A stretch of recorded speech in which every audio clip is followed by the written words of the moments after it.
And ఇప్పుడు మనం ఇంకో ఇంపార్టెంట్ టాపిక్ అయిన స్టేటస్ కోడ్స్ గురించి కూడా అంతే సింపుల్ గా అండ్ ప్రాక్టికల్ గా కూడా అయితే నేర్చుకుందాం. సో డైరెక్ట్ గా స్టేటస్ కోడ్స్ గురించి మనం నేర్చుకునే ముందు మీకు ఒక రియల్ లైఫ్ ఎగ్జాంపుల్ తో కంపేర్ చేసి చెప్తాను. సో దట్ మనకి బ్యాక్ అండ్ సర్వర్ లో ఈ స్టేటస్ కోడ్స్ ఎంత మేజర్ రోల్ ని ప్లే చేస్తున్నాయని మీకు ఒక మంచి క్లారిటీ కూడా అయితే ఉంటుంది. సో ఒక రియల్ లైఫ్ ఎనాలజీని పెట్టాను. Imagine you submit an exam application to your college. మీ కాలేజ్కి మీరు ఒక ఎగ్జామ్ అప్లికేషన్ని సబ్మిట్ చేశారని అయితే అనుకుందాం. సో కాలేజ్ ఏ విధంగా మనకి రిప్లై ఇస్తుంది? అప్లికేషన్ యాక్సెప్టెడ్ అమ్మా, లేకపోతే అప్లికేషన్ రిజెక్టెడ్, లేకపోతే అప్లికేషన్ నాట్ ఫౌండ్. రియల్ లైఫ్లో మనకి ఈ విధంగా చెప్తారా లేదా? Similarly A server response with status codes. అంటే ఎప్పుడైతే మనం ఒక రిక్వెస్ట్ని బ్యాక్ అండ్ సర్వర్కి పంపిస్తామో ఆ రిక్వెస్ట్ సక్సెస్ఫుల్గా ఎగ్జిక్యూషన్ అయ్యింది అనేటప్పుడు ఒక స్టేటస్ కోడ్. ఒకవేళ పంపించిన రిక్వెస్ట్లోనే ఏదైనా ఫెయిల్యూర్ ఉంటే ఇంకో స్టేటస్ కోడ్. ఒకవేళ నువ్వు పంపించిన రిక్వెస్ట్ అనేది బ్యాక్ అండ్ ఒకవేళ ఎగ్జిక్యూట్ చేసినా నువ్వు పంపించిన రిక్వెస్ట్ డేటాబేస్ నుంచి దొరకలేదు అనేటప్పుడు ఇంకో స్టేటస్ కోడ్. ఇలా చాలా సిచ్యువేషన్స్ ఉంటాయి. సో దీన్ని ఇప్పుడు మనం కొంచెం టెక్నికల్గా ఈ రియల్ లైఫ్ ఎగ్జాంపుల్ని అర్థం చేసుకొని దాని తర్వాత ప్రాక్టికల్గా ఇప్పుడు మనకి ఏం స్టేటస్ కోడ్స్ పంపిస్తుందో కూడా చూద్దాం. ఎగ్జామ్ అప్లికేషన్ సబ్మిషన్ ఏంటి? ఒక రిక్వెస్ట్, అవునా కాదా? ఇప్పుడు మనకి రిప్లై అంటే అర్థం ఏంటి? కాలేజ్ రిప్లై అంటే రెస్పాన్స్. రెస్పాన్స్లో ఇప్పుడు మనకి ఇన్ని విధాలుగా ఇవ్వచ్చు. ఎగ్జాక్ట్లీ బ్యాక్ ఎండ్లో కూడా మనకి సర్వర్కి మనం ఒక రిక్వెస్ట్ పెట్టేటప్పుడు ఆ పర్టికులర్ రెస్పాన్స్ని మనకి డిఫరెంట్ స్టేటస్ కోడ్స్తో మనకి సెండ్ చేస్తుంది. ఒక్కొక్క సిచ్యువేషన్కి తగ్గట్టు ఒక్కొక్కటి అనమాట. సో వీటిని ఇప్పుడు మనం ప్రాక్టికల్గా కూడా అయితే అబ్జర్వ్ చేద్దాం. అండ్ ఆల్సో ఒకసారి మనం డెఫినేషన్ రీడ్ చేద్దాం. HTTP status codes are standard numbers sent by the server to tell the client. Client అంటే మన front end whether a request was successful, failed or encountered and error. Definition కూడా చాలా సింపుల్గా అర్థమైందా లేదా? అండ్ ఇప్పుడు మనం ప్రాక్టికల్గా వీటన్నిటిని చూడాలి అంటే మళ్ళీ మనం మాన్యువల్గా రౌట్స్ని క్రియేట్ చేయడం ఇవన్నీ బాధ లేకుండా సింపుల్గా మనం ప్రీవియస్గా ఏవైతే నేర్చుకున్నామో లైక్ మనకి సైన్ అప్ రౌట్కి సంబంధించిన లాజిక్ వచ్చా రాదా? వచ్చు. లాగిన్కి సంబంధించిన లాజిక్ కూడా మనం ఇంప్లిమెంట్ చేయగలుగుతామా లేదా? చేయగలుగుతాం. సో వాటిని సింపుల్గా ఈ ఫైల్లో పెట్టా. మీకు ఈ ఫైల్ నేను డిస్క్రిప్షన్లో ఇస్తున్నా, మళ్ళీ మీకు చేసుకోమని కూడా చెప్పను. డిస్క్రిప్షన్లో డైరెక్ట్గా ఈ ఫైల్ని అయితే ప్రొవైడ్ చేస్తున్నా. అండ్ ఇన్సైడ్ ఏమున్నాయి అంటే జస్ట్ మామూలుగా చెప్పాల్సిన ఫార్మాలిటీ ఉంది కాబట్టి చెప్తున్నా. టాప్లో మనం ఇంపోర్ట్ చేసుకున్నాం, ఎక్స్ప్రెస్ యాప్ రెడీగా ఉంది. JSON ఫార్మేట్లోనే మనం సింపుల్గా రిక్వెస్ట్ అయితే రిసీవ్ చేసుకుంటాం. మన లోకల్ డేటాబేస్ని కనెక్ట్ చేసుకున్నాం. సింపుల్గా ఇక్కడ మాంగో స్కీమా రెడీగా ఉంది. మన యూజర్ మోడల్ డేటాబేస్తో ఆపరేషన్స్ చేయడానికి రెడీగా ఉంది. సైన్అప్కి సంబంధించిన ఒక రౌట్ ఉంది, లాగిన్ రౌట్ ఉంది, ఎండింగ్లో రన్నింగ్కి సంబంధించి ఉంది. అండ్ ఇంకోటి మీరు ఇక్కడ గమనించినట్లయితే ఏదైతే మన బిజినెస్ లాజిక్ ఉందో రౌట్స్ ఇన్సైడ్ వీటిని నేను ట్రై క్యాచ్ బ్లాక్స్లో కూడా అయితే పెట్టేసాను. ప్రీవియస్గానే మనం ఎర్రర్ హ్యాండ్లింగ్ గురించి నేర్చుకున్నాం కాబట్టి బిజినెస్ లాజిక్ ఇప్పుడు మనకి ట్రైలోకి వెళ్ళిపోయింది. ఏదైనా బిజినెస్ లాజిక్లో ఎర్రర్ ఉన్నట్లయితే క్యాచ్లో మనం ఎర్రర్ని క్యాచ్ చేస్తున్నాం. రెస్పాన్స్ ఏ విధంగా పంపిస్తున్నానో చూడండి. రెస్ట్ డాట్ సెండ్ అని చెప్పి ఎర్రర్ డాట్ మెసేజ్. ప్రీవియస్గా ఏం చెప్పాను మీకు? ఒక యూజర్ ఫ్రెండ్లీ మెసేజ్ని మీరు పంపించవచ్చు అని చెప్పా. సో ఇప్పుడు మనం ఈ విధంగా కూడా పంపించవచ్చు అని మీరు ఇక్కడ కూడా ఇంకోటి అయితే నేర్చుకున్నారు. జస్ట్ ఏదైతే ఎర్రర్ వస్తుందో ఎర్రర్ కూడా మనకు ఒక కైండ్ ఆఫ్ ఆబ్జెక్ట్. దీంట్లో ఏదైతే మెసేజ్ ప్రాపర్టీ ఉందో దాన్ని సింపుల్గా ఇప్పుడు మనం రెస్పాన్స్ లెక్క పంపిస్తున్నాం. సో దట్ క్లారిటీగా ఏం ఎర్రర్ ఎన్కౌంటర్ అయింది అనేది కూడా మనకు అర్థమవుతుంది. అండ్ సింపుల్గా ఇప్పుడు మనం ఇంకా ల్యాగ్ చేయకుండా జస్ట్ నేను టెర్మినల్ని ఓపెన్ చేస్తున్నాను. మళ్ళీ ఇప్పుడు మనం దీన్ని రీస్టార్ట్ చేసుకుందాం. సింపుల్గా మనం ఎగ్జిక్యూట్ అయితే చేస్తాం. సో మీరు కూడా ఒక కొత్త ప్రాజెక్ట్ స్ట్రక్చర్ మొత్తాన్ని క్రియేట్ చేసుకోండి. దాంట్లో ఈ ఫైల్ని పెట్టుకోండి. సో దట్ ప్రీవియస్ ఫోల్డర్స్ అలానే ఉంటాయి. సో ఒక్కొక్క వీడియోలో కూడా మనం నేర్చుకుని ఆ ఫోల్డర్లో ఉన్నట్లు కూడా అయితే ఉంటుంది. సో సర్వర్ సక్సెస్ఫుల్గా మనకి రీస్టార్ట్ అయిపోయింది. క్లోజ్ చేసేస్తున్నాను. థండర్ క్లయింట్ని ఓపెన్ చేద్దాం. ఎందుకంటే మళ్ళీ ఫ్రంట్ ఎండ్ని గట్రా సెటప్ చేయడం ఇబ్బంది అయిపోతుంది కాబట్టి థండర్ క్లయింట్ నుంచి ఇప్పుడు మనం రిక్వెస్ట్లను అయితే పంపిద్దాం. సో సింపుల్గా మనకి పోస్ట్ మెథడ్లోనే ఉంచుకున్నాం. ఎందుకంటే రెండు కూడా మనకి పోస్ట్ మెథడ్కి సంబంధించినవి రౌట్స్. దాంతోపాటు లాగిన్ ఇక్కడ ఉంది కదా. స్టార్టింగ్ మనం సైన్అప్ గురించి మాట్లాడదాం. చాలా జాగ్రత్తగా అర్థం చేసుకోండి. వెరీ సింపుల్ కాన్సెప్ట్ ఇది. సైన్అప్లో మనకి యూజర్ నేమ్ కూడా ఉండాలి కాబట్టి యూజర్ నేమ్ కూడా పెడుతున్నాను ప్రాపర్టీ లెక్క. లెట్స్ సే ఇన్సైడ్ నేను రవి కిరణ్ అనేది పెట్టాను. మర్చిపోకుండా కామాతో సెపరేట్ చేశాను.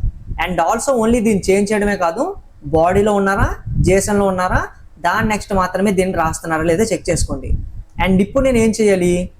సెండ్ మీద క్లిక్ చేయగానే యూజర్ క్రియేటెడ్ సక్సెస్ఫుల్లీ. ఇప్పుడు మీరు దీన్ని అబ్జర్వ్ చేయకండి. ఓన్లీ స్టేటస్ని అబ్జర్వ్ చేయండి. స్టేటస్ ఏమొచ్చింది, 200 ఓకే వచ్చింది. 200 ఓకే అనేది మనకు ఒక డిఫాల్ట్ రెస్పాన్స్ అనమాట. జాగ్రత్తగా అర్థం చేసుకోండి స్టార్టింగ్లోనే. సో ఎప్పుడైతే మనం ఒక రిక్వెస్ట్ పంపిస్తామో మన సర్వర్కి, సింపుల్గా రిక్వెస్ట్ని ఎగ్జిక్యూట్ చేసేసాక ఈవెన్ కొన్ని సిచ్యువేషన్స్లో మనకి ఎర్రర్ వచ్చినా సరే 200 అంటే సక్సెస్ మెసేజ్ని పంపిస్తాయి. అందుకే ఏం చెప్తున్నాను, 200 అనేది ఒక డిఫాల్ట్ స్టేటస్ కోడ్ అనమాట. ఈ డిఫాల్ట్ స్టేటస్ కోడ్ ఏం చేస్తుంది, నువ్వు ఎప్పుడైతే ఒక రిక్వెస్ట్ పంపిస్తావో ఆ రిక్వెస్ట్ సక్సెస్ఫుల్గా ఎగ్జిక్యూషన్ అయిపోయిన తర్వాత నీకు ఒక రెస్పాన్స్ దొరుకుతుంది. అవునా కాదు, ఇక్కడ రెస్పాన్స్ దొరుకుతుంది కాబట్టి మనకి 200 అనేది స్టేటస్ కోడ్ లెక్క అయితే వర్క్ అవుతుంది అనమాట. కానీ మనకి యూజర్ క్రియేషన్ కోసం 200 ఓకే అనేది కరెక్ట్ స్టేటస్ కోడ్ అయితే కాదు. దాన్ని కూడా ప్రాక్టికల్గా చూద్దాం. బ్రౌజర్ని ఓపెన్ చేస్తున్నా. సో ఇక్కడ మనం 200 దేనికోసం యూజ్ చేయొచ్చు, గెట్కి సంబంధించిన రౌట్కి లాగిన్ ఒకవేళ సక్సెస్ఫుల్ అయితే అప్పుడు మాత్రమే మనకి 200 స్టేటస్ కోడ్ అనేది సింపుల్గా రెస్పాన్స్ లెక్క సెండ్ అవుద్ది. కానీ ఇప్పుడు మనం ఏం చేసాం, కొత్తగా సైన్అప్ చేసాం యూజర్ని, సక్సెస్ఫుల్గా సైన్అప్ అయిపోయాడా లేదా. అప్పుడు మనకి యూజర్ క్రియేషన్ కోసం 201 స్టేటస్ కోడ్ మనకి ప్రాపర్ స్టాండర్డ్ స్టేటస్ కోడ్ అనమాట. దేనికోసం, సైన్అప్ చేసేటప్పుడు కొత్తగా యూజర్ క్రియేట్ అవుతున్నాడు కాబట్టి 200 కాదు 201 మనకి అసలైన స్టేటస్ కోడ్. ఈవెన్ మనం ప్రొడక్షన్ లెవెల్లో రౌట్స్ని బిల్డ్ చేసేటప్పుడు కూడా మనకి ఈ స్టేటస్ కోడ్స్ కూడా చాలా మేజర్ రోల్ని ప్లే చేస్తాయి. అండ్ ఇప్పుడు మనం యూజర్ని క్రియేట్ చేసేటప్పుడు 200 అని వచ్చింది. దీన్ని ఇప్పుడు మనం ఏ విధంగా చేంజ్ చేయగలుగుతాం, ఒక డౌట్ అయితే వస్తుంది కదా. దానికోసం మనం ఏం చేయొచ్చు అంటే server.jsలోకి వచ్చి సైన్అప్ రౌట్ ఎక్కడైతే ఉందో సక్సెస్ఫుల్గా యూజర్ క్రియేట్ అయ్యేటప్పుడు మనం ఈ మెసేజ్ని సెండ్ చేస్తున్నాం. అవునా కదా, సింపుల్గా రెస్కి సెండ్కి మధ్యలో ఇప్పుడు నేను స్టేటస్ అని చెప్తా, దీని ఇన్సైడ్ 201 అని చెప్పి డాట్ చెప్తా. అంటే ఇప్పుడు మనం ఏం చేస్తున్నాం, సింపుల్గా మనం ఎప్పుడైతే కొత్త యూజర్ క్రియేట్ అవుతాడో ఈ లాజిక్తో అప్పుడు మనం యూజర్ క్రియేషన్ సక్సెస్ఫుల్ అని రెస్ డాట్ స్టేటస్ 201 అంటే ఇప్పుడు మనం దీన్ని స్ట్రిక్ట్లీ చెప్తున్నాం, నువ్వు 201 రెస్పాన్స్ని సెండ్ చేయాలి. ఎందుకంటే కొత్త యూజర్ క్రియేట్ అయ్యాడు, సింపుల్గా మనం దీన్నే మెసేజ్ లెక్క పంపిస్తాం. అండ్ ఇప్పుడు మనం మళ్ళీ ఒకసారి టెస్ట్ చేద్దాం. లెట్స్ సే నేను ఓన్లీ దీన్ని కిరణ్కి చేంజ్ చేస్తున్నా, పాస్వర్డ్లో కూడా ఏదో ఒకటి అయితే పెడతా. అండ్ ఇప్పుడు నేను సెండ్ చేస్తే స్టేటస్ని అబ్జర్వ్ చేయండి, ఏమొచ్చింది. సారీ, నేను ఫైల్ని సేవ్ చేయడం మర్చిపోయాను, ఫైల్ని సేవ్ చేస్తున్నా. అండ్ ఇప్పుడు వచ్చి నేను కిరణ్ కుమార్కి చేంజ్ చేసి సెండ్ చేస్తున్నా. 201 వచ్చిందా లేదా. అండ్ ఇప్పుడు మనకి 201 రావడానికి కారణం ఏంటి, ఆల్సో మనం పక్కన క్రియేటెడ్ అని చూడొచ్చు. క్రియేటెడ్ అని మనం చెప్పామా, చెప్పలేదు. కానీ ఏ విధంగా తెలుసు, సో మనకి స్టాండర్డ్ నెంబర్స్ ఏవైతే ఉన్నాయో HTTP మెథడ్స్కి సంబంధించి ఇక్కడ కూడా పెట్టాను. 201 అంటే సింపుల్గా గుర్తుపెట్టుకోండి, మీరు సింపుల్గా బ్యాక్ అండ్ సర్వర్లో రౌట్స్ని క్రియేట్ చేస్తూ మీరు రెస్పాన్స్ని పంపిస్తూ ఇవన్నీ మీకు ఈజీ అయిపోతాయి. సో సింపుల్గా గుర్తుపెట్టుకోవడానికి 201 అంటే సక్సెస్ఫుల్గా యూజర్ని సైన్అప్ చేసాం, కొత్త యూజర్ క్రియేట్ అయ్యాడు కాబట్టి 201 మనం రెస్పాన్స్ లెక్క. ఇప్పుడు సింపుల్గా server.jsలో స్టేటస్ అని ఈ విధంగా మనం చేంజ్ అయితే చేసాం. జస్ట్ రెస్కి సెండ్కి మధ్యలో మనం స్టేటస్ పెట్టాం, అంత కష్టంగా అయితే లేదు కదా. సింపుల్గా ఇప్పుడు మనం ఈ విధంగా 201 రెస్పాన్స్ని సెండ్ అయితే చేయొచ్చు. ఒకటి కంప్లీట్. రెండోది ఏంటి, బ్రౌజర్లోకి వచ్చినట్లయితే 200 స్టేటస్ కోడ్. ఇది దేనికోసం యూజ్ చేయొచ్చు, సక్సెస్ కోసం. డిఫాల్ట్గా 200. దాంతోపాటు గెట్ రిక్వెస్ట్ ఎప్పుడైనా పంపించేటప్పుడు సక్సెస్ఫుల్గా గెట్ రిక్వెస్ట్ మనకి ఎగ్జిక్యూట్ అయితే 200 సక్సెస్ కోడ్ని మనం పంపించవచ్చు. ఇంకోటి లాగిన్ సక్సెస్ అయ్యేటప్పుడు కూడా ఈ 200 స్టేటస్ కోడ్ని కూడా మనం పంపించవచ్చు. లెట్స్ సే లాగిన్ కూడా ట్రై చేద్దాం. సింపుల్గా నేను వచ్చేసి రౌట్ని చేంజ్ చేస్తున్నాను లాగిన్కి, మెథడ్ పోస్టే. అండ్ ఇప్పుడే మనం ఈ యూజర్ని క్రియేట్ చేసాం, దానికి 201 క్రియేటెడ్ అని కూడా వచ్చింది. అండ్ ఇప్పుడు నేను సెండ్ చేస్తా, ఏమొచ్చింది, లాగిన్ సక్సెస్ఫుల్ అంటే సక్సెస్ఫుల్గా డేటాబేస్లో యూజర్ ఉన్నాడు, కంపారిజన్ ప్రాపర్గా జరిగింది, స్టేటస్ మనకి 200 ఓకే అని వచ్చింది. ఇది కూడా మనకి బై డిఫాల్టే. దీన్ని కూడా ఇప్పుడు మనం ప్రాపర్గా సెండ్ చేయాలి కాబట్టి ప్రొడక్షన్ లెవెల్లో ఇదేంటి, మనకి ప్రొడక్షన్ లెవెల్లో మనం ఖచ్చితంగా ఈ విధంగా వీటిని చేంజ్ చేసి అయితే పెట్టుకోవాలి. అండ్ ఇప్పుడు మనం లాగిన్ దగ్గరికి వచ్చేసి rest.send దగ్గర లాగిన్ సక్సెస్ఫుల్ ఉంది కాబట్టి ఇక్కడ నేను స్టేటస్కి చేంజ్ చేసి ఏం పెట్టాలి, మధ్యలో 200 నెక్స్ట్ మనం డాట్. దీన్ని కూడా మనం మోడిఫై అయితే చేసేసాం. ఫైల్ని సేవ్ చేస్తున్నాను, మళ్ళీ వచ్చి కావాల్సి వస్తే మనం ట్రై చేయొచ్చు. 200 ఉంది, ఓకే బాగానే ఉంది. ఇంకోటి ఏమనుకున్నాం, 200 మనకి గెట్ రిక్వెస్ట్కి సంబంధించి అని కూడా మనం తెలుసుకున్నాం. ఇప్పుడే చూసామా లేదా బ్రౌజర్లో, గెట్ రిక్వెస్ట్కి సంబంధించి కూడా మనకి 200. అండ్ దీనికోసం ఇప్పుడు మనం కొత్త రౌట్ క్రియేట్ చేయడానికి సింపుల్గా క్రియేట్ చేసేద్దాం. మనకు ఆల్రెడీ తెలిసిందే యాప్ డాట్ గెట్ అని చెప్పి స్లాష్ యూజర్స్కి సంబంధించి ఇప్పుడు మనం ఒక రౌట్ క్రియేట్ చేద్దాం. మీరు వీడియోని పాస్ చేసి కావాలంటే క్రియేట్ చేయండి, ఎందుకంటే ఆల్రెడీ మీ అందరికీ కూడా వచ్చు కాబట్టి. రెస్ అని చెప్పి దీని ఇన్సైడ్ మనం కాన్స్ట్ యూజర్స్ అని ఒక వేరియబుల్ క్రియేట్ చేసి అవైట్ చేయాలి, ఎందుకంటే ఫంక్షన్ ఎసింక్రోనస్ కాబట్టి. నెక్స్ట్ మనం యూజర్ మన మోడల్ నేమ్ కాబట్టి డాట్ ఫైండ్ అని చెప్తే సరిపోద్ది. నెక్స్ట్ మనం రెస్పాన్స్ ఏం పంపించాలి, రెస్ డాట్ సెండ్. ఆల్సో మర్చిపోకుండా స్టేటస్ని కూడా అలవాటు చేసుకోండి ఇప్పటి నుంచి. 200 అని చెప్పి పక్కన మనం డాట్ సెండ్ అని చెప్పి దీని ఇన్సైడ్ మనం జస్ట్ యూజర్స్ని సెండ్ చేసేద్దాం. ఎందుకంటే ఏవైతే యూజర్స్ని మనం ఫెచ్ చేసామో స్లాష్ యూజర్స్లో గెట్ రిక్వెస్ట్ నుంచి వాటన్నిటిని సింపుల్గా మనం రెస్పాన్స్ లెక్క సెండ్ చేద్దాం విత్ 200 స్టేటస్ కోడ్. ఫైల్ని సేవ్ చేస్తున్నా, దీంట్లోకి వచ్చి గెట్కి చేంజ్ చేస్తున్నా, రౌట్ని కూడా చేంజ్ చేయాలి కాబట్టి యూజర్స్. అండ్ ఇప్పుడు నేను సెండ్ మీద క్లిక్ చేయగానే మన డేటాబేస్లో ఉండే యూజర్ డేటా మొత్తం కూడా వచ్చింది. స్టేటస్ ఏముంది 200. ఓకే, సక్సెస్ఫుల్గా 2 స్టేటస్ కోడ్స్ని మనం నీట్గా అయితే అర్థం చేసుకున్నాం. నెక్స్ట్ ఏముంది, నెక్స్ట్ నుంచి జాగ్రత్తగా చూడండి. 400 స్టేటస్ కోడ్ దేనికి, వ్యాలిడేషన్ లేకపోతే బ్యాడ్ ఇన్పుట్ కానీ వ్యాలిడేషన్. దీన్ని కూడా ఇప్పుడు మనం ప్రాక్టికల్గా చూద్దాం. సో దీంట్లో మనం ఇంకో చేంజ్ని కూడా చేయాల్సి ఉందన్నమాట.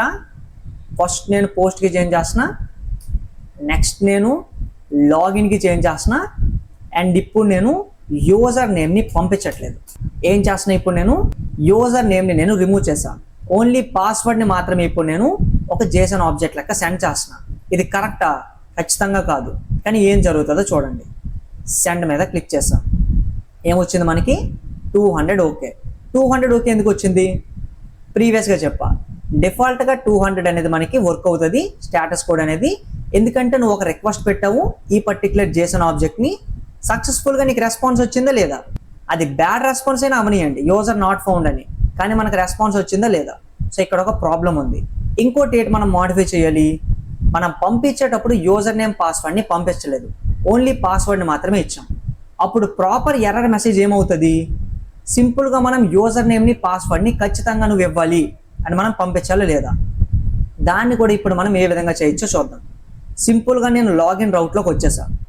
టాప్లో మనం ఏం చేద్దాము అంటే, టాప్లో మనం యూజర్ నేమ్ని పాస్వర్డ్ని రిసీవ్ చేసుకుంటాం కదా బాడీ నుంచి, దీనికంట టాప్లోనే మనం ఒక కండిషన్ రాద్దాం. ఇఫ్లో ఎక్స్క్లమేషన్ మార్క్ యూజ్ చేసి యూజర్ నేమ్, లెట్స్ సే మనం దీన్ని బాటంలోనే పెట్టాలి, ఎందుకంటే మనకి యూజర్ నేమ్ రాకపోతే అప్పుడు మనం పంపించాలి కాబట్టి. ఆల్రెడీ మనం రిక్వెస్ట్ డాట్ బాడీ నుంచి రిక్వెస్ట్ని తీసుకుంటున్నాం, యూజర్ నేమ్ పాస్వర్డ్ వచ్చే లేదా చెక్ చేయాలి కాబట్టి ఇక్కడే పెట్టుకోవాలి, కరెక్టే. సో దీన్ని కూడా మీరు చూసుకోండి, లాజిక్ పైన ఉండాలా నెక్స్ట్ ఉండాలా అనేది కూడా. సింపుల్గా నేను ఇక్కడ పెట్టాను. నెక్స్ట్ ఇక్కడ నేను ఆర్ని యూజ్ చేసి పక్కన నేను if there is no password, ఒకవేళ యూజర్ పాస్వర్డ్ కూడా ఏమీ ఎంటర్ చేయకపోతే రెండిట్లో ఏది ట్రూ అయినా సరే మనకి కండిషన్ ట్రూ అవుద్ది. నెక్స్ట్ మనం ఏం చేస్తాం, రెస్ డాట్ సెండ్ అని చెప్పి సింపుల్గా మనం please enter user name and password. ఇది కరెక్ట్గా మనం చేసామా లేదా. సో ఎప్పుడైతే నేను ఓన్లీ పాస్వర్డ్ని పంపిస్తానో లేకపోతే యూజర్ నేమ్ని మాత్రమే పంపిస్తానో అప్పుడు మనకి యూజర్ నాట్ ఫౌండ్ కాదు, యూజర్ని వెతకాల్సిన పని లేదు. దానికంటే ముందు నువ్వు యూజర్ నేమ్ని పాస్వర్డ్ని సరిగ్గా ఇవ్వు అని మనం చెప్పాలి. సింపుల్గా ఇప్పుడు నేను ఫైల్ని సేవ్ చేస్తున్నాను, ఆల్సో టెర్మినల్ని చెక్ చేసుకోవచ్చు, రీస్టార్ట్ అయిపోయింది సక్సెస్ఫుల్లీ. అండ్ ఇప్పుడు మనం వితౌట్ ఎనీ చేంజెస్ ఇదే రిక్వెస్ట్ని మనం పంపిస్తే please enter user name and password. ఇదేంటి ఇప్పుడు మనకి ఇప్పుడే మనం చూసాం 400 ఎర్రర్కి సంబంధించి వ్యాలిడేషన్ అంటే ప్రాపర్గా వ్యాలిడేట్ అక్కడ అవ్వలేదు, బ్యాడ్ ఇన్పుట్ అంటే మనం ఇన్పుట్ ఇవ్వడమే తప్పుగా ఇచ్చాం, అంటే బ్యాడ్ ఇన్పుట్ కోసం మనం 400 ఎర్రర్ని పంపించాలి. దీన్ని కూడా ఇప్పుడు మనం మాడిఫై చేయాలి కాబట్టి డిఫాల్ట్గా 200 నుంచి ఇప్పుడు మనం సింపుల్గా ఎప్పుడైతే మనకి ఈ పర్టికులర్ కండిషన్ ట్రూ అవుతుందో ఓన్లీ రెస్ డాట్ సెండ్ కాదు, ఇక్కడ మనం స్టేటస్ అని చెప్పాలి, ఇన్సైడ్ మనం 400 అని చెప్పి డాట్ అని పెట్టాలి. అండ్ ఇప్పుడు నేను ఫైల్ని సేవ్ చేశాను, మళ్ళీ వచ్చి సేమ్ దీన్నే సెండ్ చేసినట్లయితే 400 బ్యాడ్ రిక్వెస్ట్. సో ఇప్పుడు మనకి సక్సెస్ఫుల్గా స్టేటస్ని కూడా మనం అప్డేట్ చేసామా లేదా, ఇది ఒకటి జరిగిపోయింది. అంటే టోటల్గా మనం మూడింటి గురించి నేర్చుకున్నాం. నెక్స్ట్ ఏముంది మనకి 401 ఎప్పుడు మనకు రావాలి, ఇన్వాలిడ్ క్రెడెన్షియల్స్. దీన్ని సింపుల్గా చేసేయచ్చు, అవునా కాదా? సింపుల్గా ఇప్పుడు నేను యూజర్ నేమ్ ఆల్రెడీ మనకి ఈ నేమ్తో మనకి మన డేటాబేస్లో ఆల్రెడీ ఉంది, అవునా కాదా? లెట్స్ సే లేకపోతే ఇప్పుడు మనం కొత్తగా ఒక యూజర్ని క్రియేట్ చేద్దాం, సాయి కుమార్ అని. సింపుల్గా మనం ఇదే పాస్వర్డ్ ఉంచుకుందాం. స్టార్టింగ్ ఏం చేయాలి, సైన్ అప్కి నేను చేంజ్ చేస్తున్నా, ఎందుకంటే ఇది మళ్ళీ నేను ఫస్ట్ నుంచి చేస్తున్నట్టు ఉంటుంది, మీకు కూడా ఎటువంటి కన్ఫ్యూజన్ కూడా అయితే ఉండదు. జస్ట్ ఇప్పుడు మనం సైన్ అప్కి చేంజ్ చేస్తాం, పోస్ట్లోనే ఉంది. సింపుల్గా సెండ్ చేయగానే 201 క్రియేటెడ్, యూజర్ క్రియేటెడ్ సక్సెస్ఫుల్లీ, బాగానే ఉంది. అండ్ ఇప్పుడు నేను దీన్ని లాగిన్కి చేంజ్ చేస్తున్నా. ఏం చేస్తున్నా, లాగిన్ ఏం చేయాలి ఇప్పుడు? సో ఇప్పుడు మనం కరెక్ట్గా యూజర్ క్రెడెన్షియల్స్ ఇస్తున్నామా లేదా మనం చెక్ చేయాలి. అండ్ ఇప్పుడు నేను పాస్వర్డ్ని తప్పిస్తా, 28ని నేను రిమూవ్ చేస్తాను ఎండింగ్లో. అండ్ ఇప్పుడు నేను సెండ్ చేస్తే ఏం రావాలి మనకి రెస్పాన్స్? మనం ఏదైతే ఇప్పుడు 401ని చూసామో 401 అంటే ఇన్వాలిడ్ క్రెడెన్షియల్స్ అని మనకి రావాలి. కానీ మనకి ఏమొస్తుంది, బై డిఫాల్ట్గా 200 వస్తుంది. ఒకసారి సెండ్ చేస్తే 200 ఓకేనే వచ్చింది, కానీ పాస్వర్డ్ ఇన్కరెక్ట్ వచ్చింది. పాస్వర్డ్ ఇన్కరెక్ట్కి ఏం సెండ్ చేయాలని మనం నేర్చుకున్నాం. పాస్వర్డ్ ఇన్కరెక్ట్ అంటే ఇన్వాలిడ్ క్రెడెన్షియల్స్. అప్పుడు మనం సింపుల్గా 401కి మనం స్టేటస్ కోడ్ని కూడా అప్డేట్ చేయాలి. server.jsలోకి వచ్చి లాగిన్ రౌట్ ఏదైతే ఉందో దీంట్లో మనం ఇంకోటి ఎక్కడ చెక్ చేస్తున్నాం, ఇంకోటి మనం ఈజ్ మ్యాచ్ ఇక్కడ మనం చూడొచ్చు. ఈ లాజిక్ కూడా మనకు ఆల్రెడీ ఐడియా ఉంది. సింపుల్గా మనం బీక్రిప్ట్తో యూజర్ ఎంటర్ చేసింది ఏదైతే పాస్వర్డ్ ఉందో అది ఇక్కడ మనకు వచ్చింది కదా, రిక్వెస్టెడ్ బాడీ నుంచి మనం రిసీవ్ చేసుకున్నాం. నెక్స్ట్ మనం యూజర్ నేమ్ని యూజ్ చేసి యూజర్ పంపించిన దాంతో మనం యూజర్ని ఫైండ్ చేసి ఈ పర్టిక్యులర్ వేరియబుల్లో మనం స్టోర్ చేసాం. సింపుల్గా ఇప్పుడు మనం రెండింటిని కంపేర్ చేస్తున్నాం. కంపేర్ చేసేటప్పుడు రెండు కరెక్ట్ అయితే సింపుల్గా మనం ఏమనుకున్నాం, ఈజ్ మ్యాచ్లో ట్రూ అవుద్ది. ఫెయిల్ అయితే అంటే కంపారిజన్లో మనకి యూజర్ తప్పుగా ఒకవేళ పాస్వర్డ్ ఇచ్చినట్లయితే ఖచ్చితంగా ఈజ్ మ్యాచ్లో మనకి ఫాల్స్ అనే వాల్యూ స్టోర్ అవుద్ది. సింపుల్గా దాన్ని ఇప్పుడు మనం కండిషన్ పెట్టి చెక్ చేస్తున్నాం. ఎప్పుడైతే పాస్వర్డ్ ఇన్కరెక్ట్ అవుద్దో అప్పుడు మనం ఓన్లీ rest.sendని పంపిస్తున్నాం. దీన్ని ఇప్పుడు నేను స్టేటస్ కూడా అప్డేట్ చేస్తున్నాను. స్టేటస్ దేనికి అప్డేట్ చేయాలి, 401. సింపుల్గా ఇప్పుడు నేను ఫైల్ని సేవ్ చేస్తున్నాను. అండ్ ఇప్పుడు మనం రెస్పాన్స్ని సేమ్ దీన్నే సెండ్ చేస్తే మళ్ళీ ఏం జరుగుతుందో చూడొచ్చు. 401 అన్ఆథరైజ్డ్, అవునా కాదా? 401 ఏంటి మనకి అన్ఆథరైజ్డ్ అనమాట. అంటే ఇప్పుడు నువ్వు యూజర్ నేమ్ని కరెక్ట్గా ఇచ్చావేమో కానీ పాస్వర్డ్ తప్పిచ్చావు, అంటే నువ్వు ఒక ఆథరైజ్డ్ యూజర్వి కాదు అని ఆటోమేటిక్గా ఇప్పుడు మనం 401తో స్టేటస్ కోడ్ని కూడా అప్డేట్ చేసాం. సింపుల్గా ఇది కూడా మనకి అయిపోయింది. నెక్స్ట్ మనకి 404.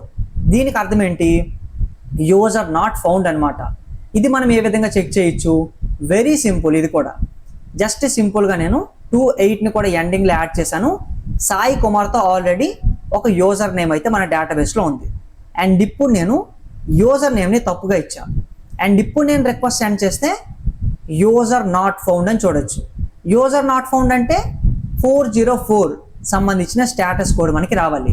కానీ ఎక్కడ కూడా మనకి బై డిఫాల్ట్గా 200నే పంపించింది. దీన్ని ఇప్పుడు మనం ప్రాపర్గా ఏ విధంగా అప్డేట్ చేస్తాం, మీకు ఆల్రెడీ తెలుసు. ఏదైతే ఇక్కడ మనం ఈ కండిషన్ని చెక్ చేస్తున్నామో లాగిన్లో, if there is no username matched in our database, అప్పుడు మనం ఈ కండిషన్తో దాన్ని ట్రిగర్ చేస్తున్నాం. అప్పుడు ఏం చేయొచ్చు, జస్ట్ నేను స్టేటస్ని 404కి చేంజ్ చేసా, అంటే యూజర్ నాట్ ఫౌండ్ అనమాట. ఫైల్ని సింపుల్గా సేవ్ చేసా. అండ్ ఇప్పుడు మనం మళ్ళీ వచ్చి వితౌట్ ఎనీ చేంజెస్ దీంట్లో సెండ్ చేసినట్లయితే 404 నాట్ ఫౌండ్ అంటే యూజర్ నాట్ ఫౌండ్. అండ్ సక్సెస్ఫుల్గా మనం 404 నాట్ ఫౌండ్ని కూడా అంతే ప్రాక్టికల్గా అయితే గమనించాం. అండ్ సింపుల్గా దీన్ని కూడా మనం అప్డేట్ అయితే చేసాం. సో నెక్స్ట్ ఇప్పుడు మనం ఫైనల్గా ఏముందో చూద్దాం. ఫైనల్గా మనకి 500 స్టేటస్ కోడ్ ఉంది. దీనికి అర్థం ఏంటి, సర్వర్ ఎర్రర్ అంటే ఇంటర్నల్ సర్వర్ ఎర్రర్ అని చెప్పొచ్చు. దీన్ని మనం ప్రీవియస్ వీడియోలో అన్ఎక్స్పెక్టెడ్గా మనకి కొన్నిసార్లు వచ్చేటప్పుడు చూసాం. సో సింపుల్గా దీన్ని ఇప్పుడు మనం ఏ విధంగా క్యాచ్ చేయొచ్చు, జస్ట్ ఇప్పుడు నేను VS కోడ్లోకి వచ్చి server.jsలోకి వచ్చి, సో ఏదైతే మనం ట్రై బ్లాక్ పెట్టుకున్నామో ట్రై సక్సెస్ఫుల్గా ఎగ్జిక్యూట్ అయితే బిజినెస్ లాజిక్లో ఎటువంటి ప్రాబ్లం లేదు, రెస్పాన్స్ ఆటోమేటిక్గా మనకి జనరేట్ అవుద్ది. కానీ ఎప్పుడైనా మనకి బిజినెస్ లాజిక్లో ఎర్రర్ వస్తే సర్వర్లో ప్రాబ్లం ఉందని మనం అనుకున్నట్లే కదా. సో సర్వర్లో ఇప్పుడు మనకి ఎర్రర్ ఉంది అంటే క్యాష్ బ్లాక్ ఎగ్జిక్యూట్ అవుతుంది ఈ రౌట్కి సంబంధించి. అప్పుడు మనం సింపుల్గా rest.send మధ్యలో స్టేటస్ని కూడా మనం పెట్టుకొని దీంట్లో మనం 500ని ఈ విధంగా అప్డేట్ చేయొచ్చు. ఫైల్ని సేవ్ చేసిన అదే విధంగా లాగిన్ దీంట్లో కూడా వచ్చి మనం ఇక్కడ కూడా మనం స్టేటస్ని పెట్టుకొని ఇక్కడ కూడా మనం 500 అని అయితే చెప్పొచ్చు. అండ్ ఆల్సో కావాలంటే యూజర్స్కి కూడా మీరు అప్డేట్ చేయొచ్చు. ఫైల్ని సేవ్ చేస్తున్నా అండ్ ఇప్పుడు నేను సేమ్ ఇదే అటెంప్ట్ని చేస్తాను. సో మళ్ళీ మనకు అన్ఆథరైజ్డ్ అని వస్తుంది. లెట్స్ సే ఇప్పుడు మనకి సర్వర్లో ఏదో ఒక ఎర్రర్ కావాలి కాబట్టి మాన్యువల్గా క్రియేట్ చేద్దాం. లాగిన్లో ఇప్పుడు నేను బిజినెస్ లాజిక్లో ఒక ఎర్రర్ని క్రియేట్ చేస్తాను. ఎక్కడ యూజర్ ఫైండ్ వన్ ఉంది కదా, సింపుల్గా నేను ఈ లైన్ని రిమూవ్ చేశాను. ఫైండ్లో కూడా సింపుల్గా నేను ఒక ఎర్రర్ పెట్టా. ఫైల్ని సేవ్ చేస్తున్నా అండ్ ఇప్పుడు నేను సింపుల్గా సాయి కుమార్ అనే పెట్టి సెండ్ చేయగానే 500 ఇంటర్నల్ సర్వర్ ఎర్రర్ అని చూడొచ్చు. మనం 500 స్టేటస్ కోడ్కి అప్డేట్ చేసాం. Use is not defined. Use is not defined అంటే ఇది డెవలపర్గా సంథింగ్ ఏదో మిస్టేక్ జరిగి ఉండొచ్చు రౌట్లో, అప్పుడు మనకి సర్వర్కి సంబంధించి ఎర్రర్ని మనం ఈ విధంగా త్రో చేయొచ్చు. అండ్ సక్సెస్ఫుల్గా మనం స్టేటస్ కోడ్స్ గురించి అంతే సింపుల్గా అండ్ ప్రాక్టికల్గా నేను మీకు ప్రతిదీ చేసి చూపించాను.